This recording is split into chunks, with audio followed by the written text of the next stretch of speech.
welcome back to the Wondered Bliss Podcast. I'm your host, Kevin Faulkner. Sorry I've been gone a few days. I've been prepping to move, painting, and doing all kinds of repairs around the house. So I've been busy, but I'm back. I'm going to try to spread a little bit of positivity today. Going over a little bit more poetry and a few different ideas about life and all of the intricacies that entails. But it's the 12th episode today, moving along. So at the 12th poem of the book, my book here, What Struggle Brings, book of my art, poetry, and prose, something I did not set out to do, something I kind of fell into. I started to write to get my problems out of my head and onto paper so I could learn how to deal with them in any way, shape, or form, because I was not handling it well for a long time. And if you get the book, I'll greatly appreciate it if you do. You'll see exactly what I mean. I mean, a lot of these things in here, I'm not very kind to myself. I have many frustrations with life and with the world, or had. I still do. Of course I still do. But a lot of these things I've learned to get over. And that's what I'm trying to do here, is share those lessons. Share the insights that maybe I picked up. And I'm no expert, believe me. But there are some things that I have learned. And some things that might help you. So if you like, get yourself a copy. I'll post links to it and everything in the description. Illustrated, designed, wrote everything all myself. My whole heart and soul's in this thing. But try to bring a little heart and soul here for you. But I'll go ahead and get into the poem so we can get into the topic. This one's a bit of a heavier topic, but one that I think needs to be discussed. But we'll see. But it's called Same Old Shit. I laugh away depression like it's normal, because I've found that it's easier to try and just ignore it. But here I am, bothered by the same old shit. It's just another day in paradise. I'm here for it. Short little poem. But I am saying a lot in there. A lot in how I was trying to handle my problems for the longest time. And partly why I wasn't doing so well for so long. Because I was trying to laugh it away. I was trying to deny its reality. That it was even there, that I even had a problem at all.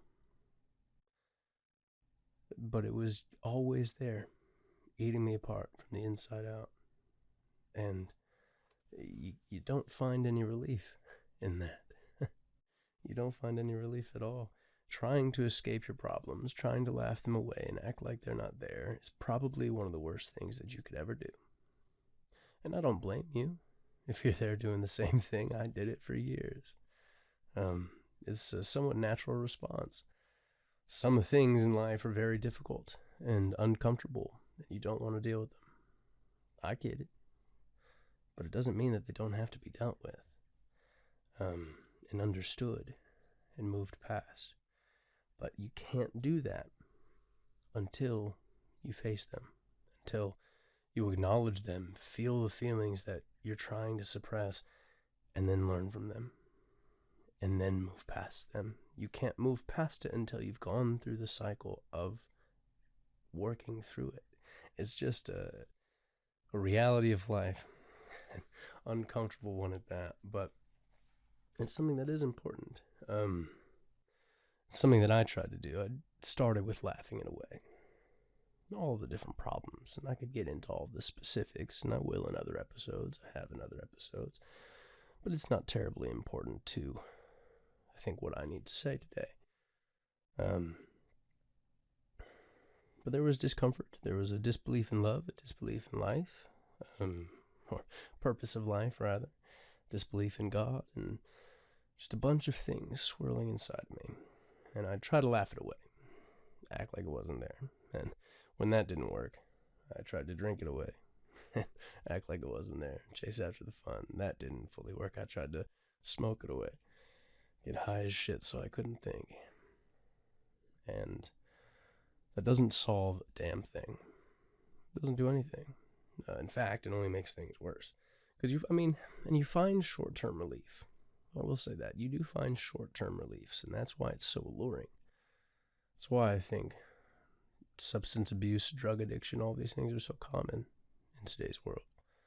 Because everyone's trying to run from their problems. They're trying to find this short-term relief. And it works for a little while. But what you end up having is long-term problems. Things stick around way longer because you just avoid it and suppress it and put it down, but it never leaves you. You have to face them, either now or later. And it's much easier when you're not also trying to battle alcoholism, nicotine addictions. People will get mad at me for saying this, but weed addictions may not be chemically addictive, but habitually, absolutely. Giving up pot was one of my hardest things, frankly. So it feels good. If you feel that escape, that relief. But it only lasts as long as the high. And you can't walk around high all day forever. I did for years. But I fucked up my lungs in the process. So you end up with more problems, and then you have to deal with the initial things that were bugging you in the first place, because they're still there. You can't laugh it away. You can't escape it. The question is, though, how do you do that? How do you deal with it? How do you face your problems? And I wish that I could just give you an answer, that I could solve all of your problems for you. I wish I could do that. I wish that I was an expert in this, but I'm not a therapist. I'm not a life coach. I'm just a guy who, through the troubles of trial and error, has learned a few things. But they're valid things. The problem is, though, I learned it from my life and my lessons. Your stuff is yours.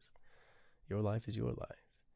Your problems, your heartache, your frame of reference is yours. So only you, ultimately, can answer these questions, these unanswerable questions for yourself. How do I be happy? How do I get over the thing that pains me more than anything else? Only you'll be able to fully answer that and deal with it. But you can. You definitely can. But there are some things that I have learned that I'll try to share. Some generalities that I think probably broach most topics and most people. Bear with me, though, because not all of it is necessarily pleasant, or maybe what you will want to hear, but maybe it's what you need to hear. Very uncomfortable things I had to face in myself to fully get over a lot of the shit that was bothering me.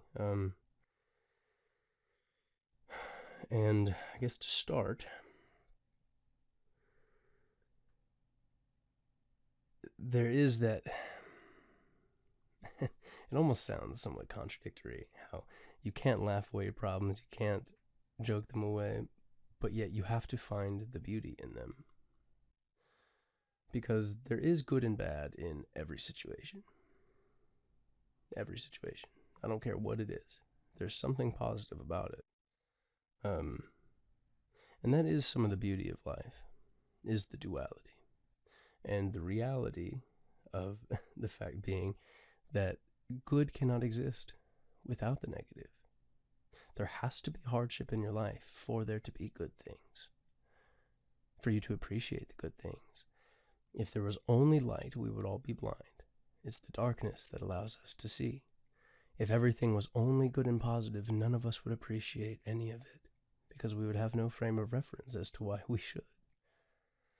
It is the hardship, the difficulty, the unsavory things that give us the context as to why the good things, the love, the friendship, the happiness, the joy, are so wonderful. We only know that because we've been through shit. that isn't so pleasant. So there is truth in that, and you do have to realize that. And that's not avoiding your problems or pretending they're not there, but gaining some appreciation for them in that fact. And that alone, it can be a huge help, stupendous assistance in dealing with your problems, is finding the beauty in them. What is this teaching me? I think I said in the last episode, the mantra that I try to keep with me is, how is this good for me? Each moment. I don't care what it is. What is this teaching me? Because if I'm learning from it, then it's good. And that doesn't take away from the negative aspects of it. Absolutely not. But those things are what teach you. And if you're learning, then it's good. And really, it's this idea of contrast. Something I've been hearing a lot. I've been listening to a lot of Esther Hicks. If you haven't heard her, look her up. She's got some wonderful insights. But contrast, and it very is true, that same principle, how there is not light really without the dark. But the contrast, the unsavory moments of life, they are what show you what you do want. And I think a huge portion of life is to discover what we want and then to go and pursue it. But you don't know what you want until you know what you don't want.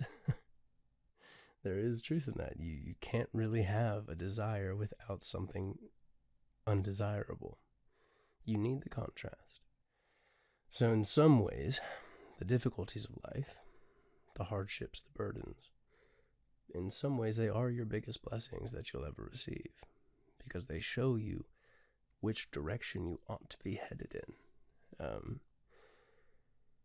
So that is the truth. And when you can adapt that mindset, then all of a sudden, life is just throwing you all kinds of wonderful, wonderful things. Whether it's beautiful opportunities or contrast that shows you where you don't want to head. Either way, they're good. And when you can adopt that, life is beautiful. And it's not always easy, believe me that. But as I've been starting to adopt that mindset, I've been much happier, much more hopeful. And it's been good. It's been very good. But it is difficult to adopt that because we have to first battle our internal framework, how we view life, how we view our events, how we view other people. That is, and this will probably be the most difficult thing to understand, and it was a difficult thing for me to understand, realizing that my framework, how I viewed life, was my biggest problem overall. And I think that's the case for most people. It wasn't necessarily the events in my life that transpired that were my problem. I would often use them as the scapegoat answer as to why I felt the way that I did.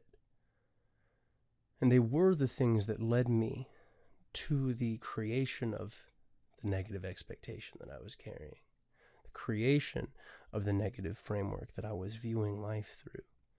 But the problem was the negative framework. And this is something that I see all the time in friends, family, anybody who's ever come to me to talk about any of their problems. All the time there will be a thing that happened years ago, and it still is affecting every single one of their moments leading into the future. Happened with me. Had my heart broken a few times by a couple people, right?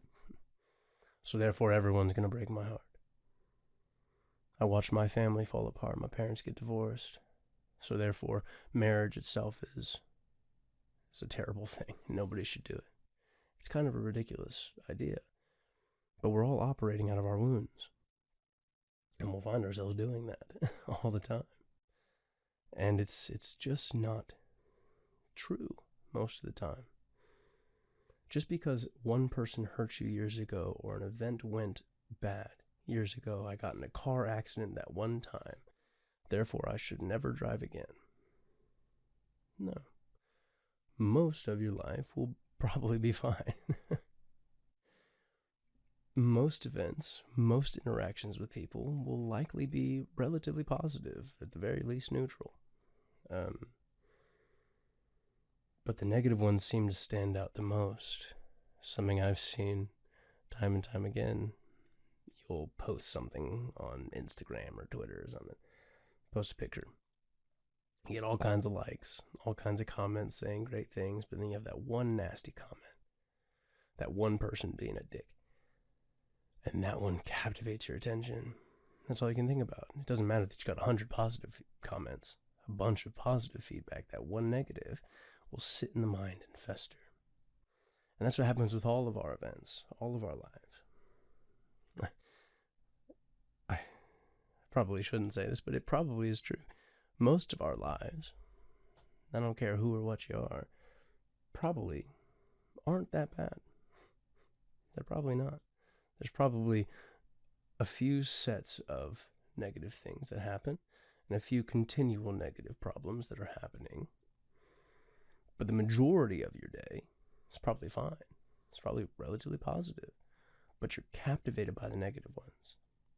They're the ones that carry a weight to them and create that framework that you're looking at everything through. You're framing every understanding, every interaction, every view that you have of people or events. Everything is all filtering through that negative framework when that's all you can focus on. And you have to get over that. You have to. Something I've been thinking about the past few days. This idea came to me, how disbelief in something is just as much belief, but for the negative. And if you're viewing life through that lens, a very positive event could happen. But if you're in this kind of disbelieving negative place where you're expecting negativity, you could have a positive event that you view as a negative one. You misread it, misinterpret it. And that type of thing happens all the time. All the time. I've done it myself. Plenty. And it made my world horrible. My life horrible. I had no positive anything to look forward to because everything I was seeing was negative. And that's a bunch of bullshit, guys. Guys and gals, it's a bunch of bullshit. Life is mostly good, frankly.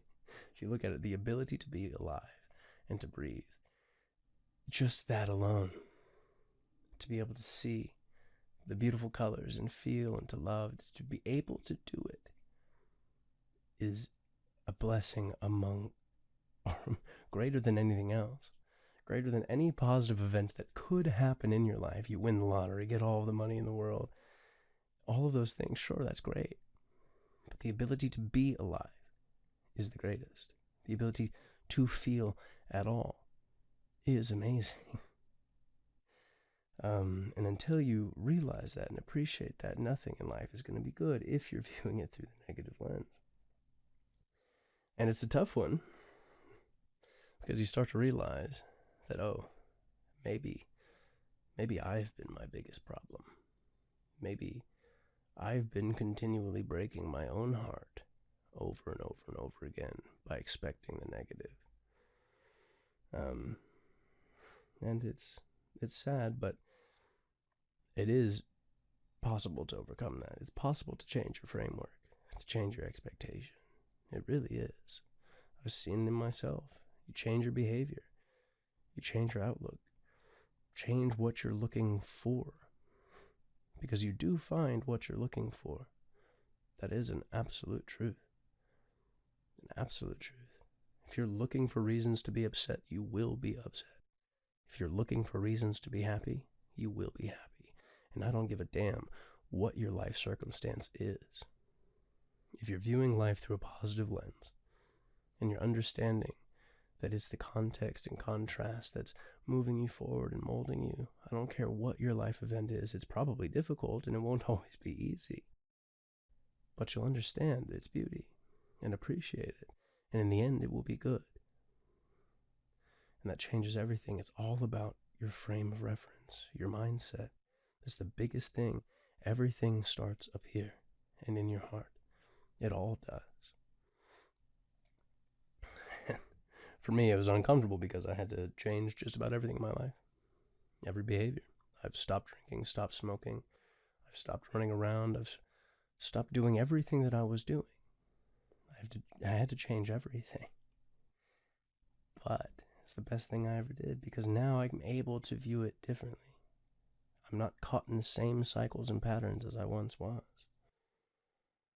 But half of it, and I think this probably is the case with most people, it's the root of all of these problems, at least it was for me. Above all else, far above the events themselves that had transpired, that led me to feel certain ways. But I was far too critical of myself. Far too self-critical. Way too hard on myself. And any type of rejection in anything that I felt or had experienced amplified those feelings tenfold.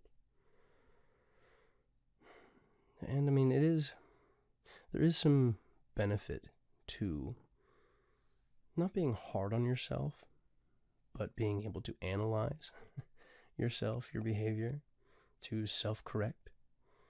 It's when it becomes overly critical that it becomes a massive problem. Because then there's just no escape. If you're just telling yourself you're a piece of shit, what are you going to do? There's no reason to try to improve, because you're worthless, you're a piece of shit. But that's not true. That's not true at all. You have to let some things go. Otherwise, it becomes self-destructive and will allow you to fall into these cycles indefinitely.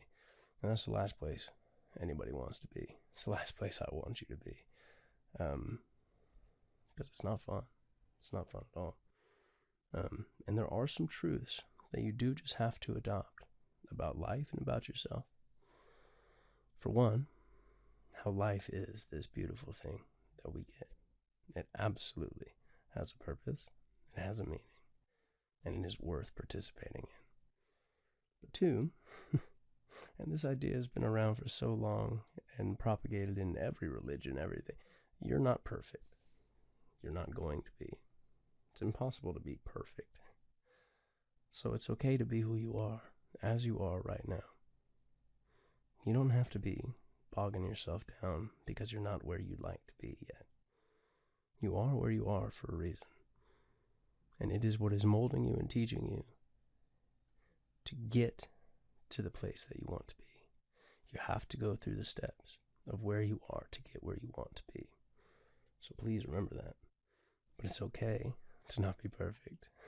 It's perfectly okay to be who you are. That is a truth. So there's no point in trying to deny it. It is true. Second, you are worthy of forgiveness, of second chances.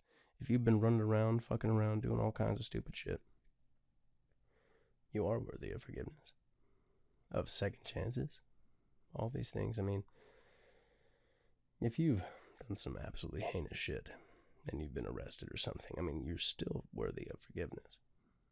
You probably will suffer the consequences of your actions.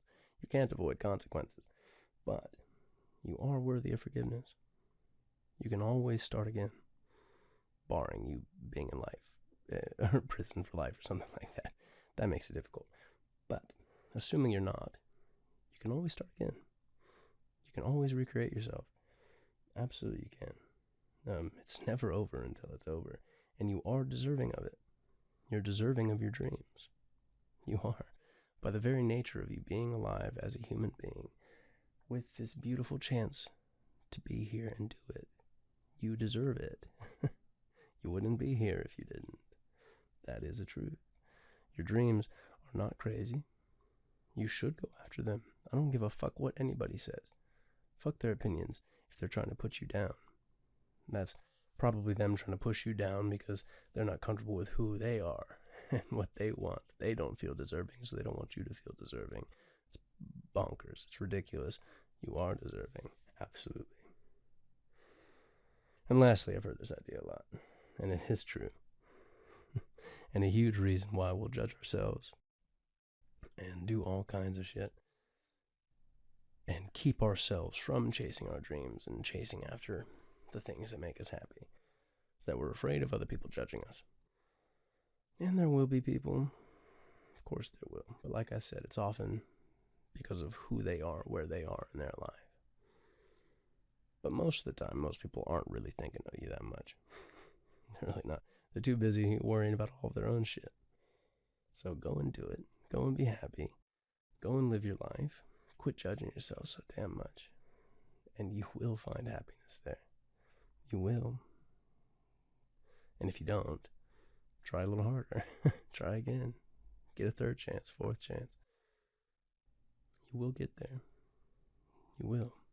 But you have to try. And you have to be an active participant in your life in a positive way if you want to live a positive life.